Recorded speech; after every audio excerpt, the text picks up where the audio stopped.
Glass. Glass. M. Night Shyamalan's unexpected sequel to both Split and Unbreakable. Works best when it's acting as a sequel to Unbreakable and at its weakest when it's trying to tie in a new addition to the continuity.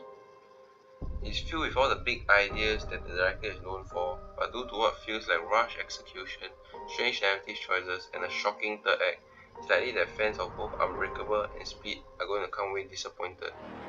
It's hard to really talk about Glass without revealing all of his secrets, but it begins by reintroducing us to Bruce Willis' David Dunn. He continued his life as a vigilante with the help of someone close to him. While that relationship quickly becomes one of the strongest threads of the film, his crime-fighting career though is slightly lacking. When we meet him, he's breaking into homes and beating up teen YouTubers who apparently time travel back to 2006 and decided that happy slapping is in again. It's certainly the most noble of courses, and this narrative being hints at the slightly rushed and often questionable decision that Shyamalan makes throughout the story. Meanwhile, James McAvoy's Kevin Wendell Crumb is swapped with his old tricks, kidnapping and murdering teenage girls, something that the second and third act of the film apparently forgets completely. Unfortunately, Glass shares Split's biggest flaw, its reliance on incredibly problematic representation of mental health, and more specifically, dissociative identity disorder. The already misunderstood mental illness is pay for scars, falling to many of the most outdated tropes and ideas from people who live with it, as well as playing on dangerous and lazy cliches about villainous trans character. Though it was encouraging to see another side of James McAvoy's character here in Glass, it was never properly explored. Then, there's Mr. Glass, Samuel L. Jackson character who we haven't seen since the events of Unbreakable 19 years prior. Has always worked as an interesting low-key ass villain who's empathetic and interesting. While that still holds true in Glass, the movie stumbles and is trying to afford those same characteristics to Kevin and Ford. The more Shyamalan tries to push that idea that all of the meta-human characters are inspiring simply for having powers, the less impact the message has.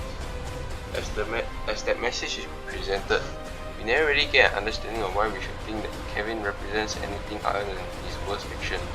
Despite being called Glass, McAvoy is really at the center of the film, with an over-the-top performance which gives him plenty of time to showcase all of Kevin's personalities.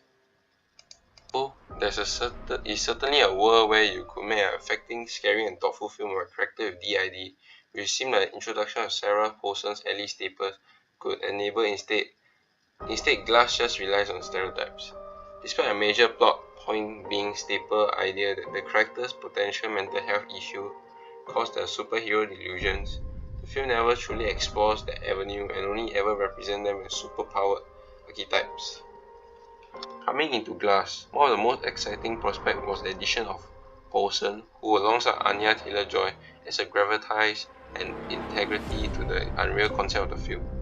And Paulson is good in Glass, but both she and Joy aren't given much to work with, and both have arcs which are equally unexpected and inexplicable. Paulson Ellie Staple in particular has a glimpse of something really exciting that could have been engrossing, if not slightly overdone, to explore, but ultimately felt more like it was a last-minute addition than a full-blown twist. Joy is always exhilarating to watch, but here her character Casey Cook, the only survivor of the Horde, is given an arc so counterintuitive and baffling that it seems like a waste. There's a great relationship at the core of the movie, but to reveal it here feels like taking away one of the best parts of the film. Let's just say that Glass excels when it delves into ideas of family and the people who impact our lives, both good and bad. It feels great to see Jackson and Willis return to the world of Unbreakable, but where that film took joy in its love of comics here, the references are strained, like an ongoing meta-framing device where Mr. Glass references different parts of comic book structuring in the story. The problem is that the script uses made-up terms that don't make sense, like a limited edition series and collecting the main characters. It's a shame, as that could have been a neat and unique narrative device, but alongside Ellie Staples, negative comments about comic conventions, they just fall flat. The core pair are both incredibly watchable though, and it's undeniably fun to see Glass and Dunn face off once again. But this time, the stakes I'll feel much lower. The drawn-out pacing leads to a third act which feels confused and takes away from much of the impact of both Split, and Unbreakable. Not only is it filled with plot holes that contradict earlier parts of the film, but its a big reveal feels most scary-lurgious, and it's like it was done more for Shyamalan than for the audience or the story. It's not just the big surprise that leaves you wanting. The final act presents us with a couple of twists that don't really make much sense, and the very end feels tackled on, corny, and at odds with much of what we know about the characters and the world they live in.